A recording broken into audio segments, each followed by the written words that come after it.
हिंदू धर्म में जब किसी की मृत्यु हो जाती है तो पिंडदान किया जाता है, जिससे कि उसकी आत्मा को शांति मिल सके और मोक्ष प्राप्ति हो सके। बहुचर्चित राजा हत्याकांड में बनारस के घाट में राजा रघुवंशी का पिंडदान किया गया, जिससे कि उनकी आत्मा को शांति मिल सके। वहीं उनकी हत्या की आरोपी पत्नी सोनम रघुवंशी का भी पिंडदान किया गया, लेकिन उसकी अस्थियां गंगा में नहीं बहाएगी। नमस्कार, आप देख रहे हैं इंडिया न्यूज़। मेरा नाम है आरती अग्रावर। जी हाँ दोस्तों, सोनम रघुवंशी का एक महिला संगठन ने पिंडदान किया, लेकिन अस्थियां गंगा में नहीं बहाई, जिसके पीछे तर्क ये था कि सोनम के इस कृत्य ने पूरी महिला जात को बदनाम किया है, उनकी छवि को धूमिल किया है और शादी जैसे पवित्र बंधन को एक तरह से झुठला दिया है। इसलिए सोनम का पिंडदान ज़रूर किया गया, प्रतीकात्मक उसकी तस्वीर को जलाया गया और साथ ही ये बताने की कोशिश की कि महिलाएं बुरी नहीं हैं।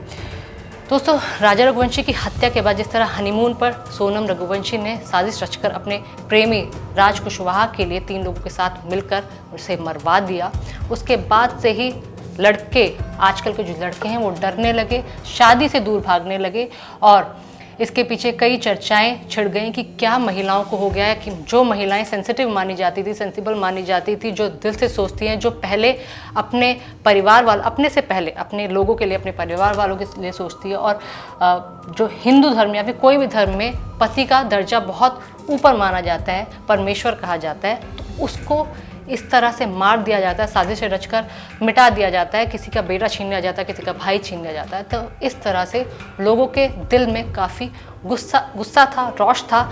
इसी को देखते हुए बनारस के एक महिला संगठन ने इस तरह एक मैसेज देने का काम किया। साथ ही साथ वहाँ पर मौजूद लोगों ने बताया कि जिस तरह का काम सोनम रघुवंशी ने किया है वो बहुत ही गलत था और राजा रघुवंशी के साथ जिस तरह उसके सीधेपन का फ़ायदा उठाकर या कह लीजिए विश्वास को तोड़कर उसके पूरे परिवार को एक तरह से मजबूर कर दिया गया ज़िंदगी भर रोने के लिए, आंसू जो उनके कभी थम नहीं सकते, इस तरह का दर्द ज़िंदगी भर के लिए दे दिया है, वो बहुत बुरा काम सोनम की तरफ से किया गया।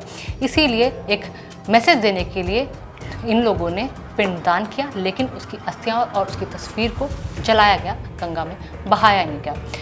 दोस्तों, इसके अलावा मैं आपको बता दूं कि इस कहानी में हर दिन एक एक नया ट्विस्ट आते जा रहा है। राजा रघुवंशी की बहन पर भी एक FIR दर्ज हुई है। इसके साथ साथ गोविंद जो सोनम के भाई है, उसने ये भी बयान दे दिया है कि अगर उसकी बहन सही है तो वो उसके साथ खड़े होंगे। वहीं राजा रघुवंशी के भाई विपिन ने गोविंद के नार्को टेस्ट तक की मांग की है। इस कहानी में रोज़ाना एक के बाद एक नए नए खुलासे होते जा रहे हैं, लेकिन अंजाम क्या होगा वो आगे देखना काफ़ी दिलचस्प भी होता जा रहा है और रहस्यमयी भी बनता जा रहा है। लेकिन आज की अपडेट ये कि सोनम रघुवंशी का पिंडदान किया गया, लेकिन इसलिए नहीं कि उसकी आत्मा को शांति मिले, बल्कि इसलिए कि वो दर दर भटकती रहे, उसकी आत्मा को कभी सुकून ना मिले।